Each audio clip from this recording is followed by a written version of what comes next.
Hello, welcome to my channel. I-get ready ko na ang aking mga ingredients para sa lulutuin kong embutido.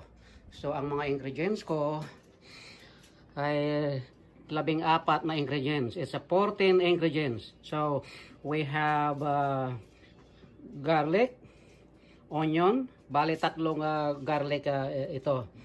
Tapos, carrots, bell pepper, raisin, pasas, ito bread, gagawin kong bread crumb kaya hindi ako nakabili ng bread crumb. So ano yan, bali ano yan, yung sliced bread. So gagamit ako ng isang tray na egg. Yung kulay brown gagamitin ko yan sa panghalo doon sa ground pork, saka yung anim para sa pagro-roll yan sa insert ko. Ang special na hotdog na red. Mayroon din tayong grated cheese. At syempre, dadaanin ko sa measurement. Ito ang mga pang aking measurement. Mayroon din tayong pineapple juice. Mayroon din tayong sweet pickles. Gagamit din ako ng homo milk 2%. At ito ang aking gagamitin, ground pork, pali 6 pounds. Gagamit din tayo ng ground pepper and salt. Yung ground pepper, binayo ko yan.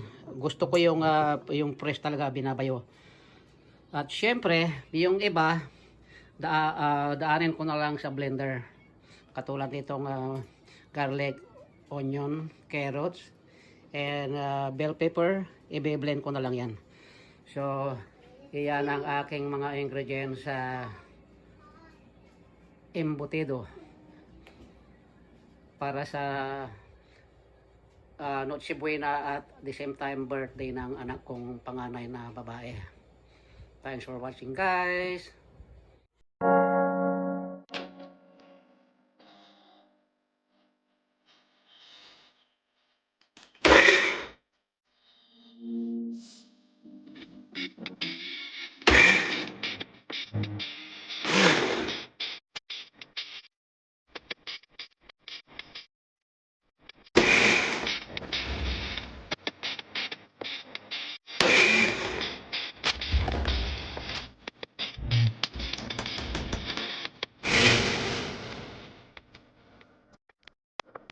Ito na ang aking sabay may effect. Ako'y mag-uumpisa ng pagluto. Natin po ang mga ingredients ko. So, ready ka lahat. So, i-mix ko na yan.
Pagkatapos lang ko eh, siguro sabi na ito.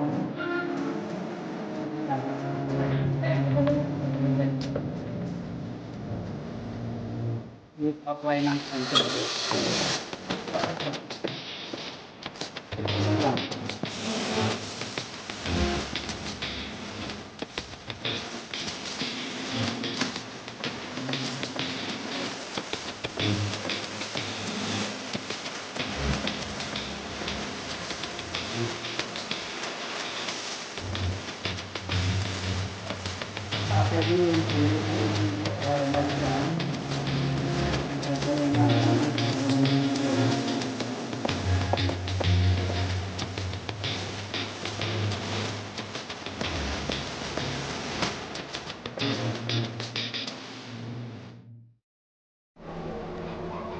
Steam cooking done.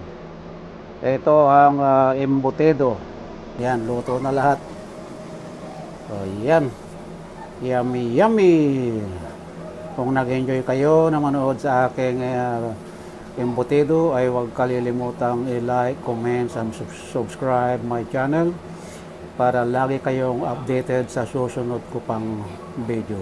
Maraming salamat po.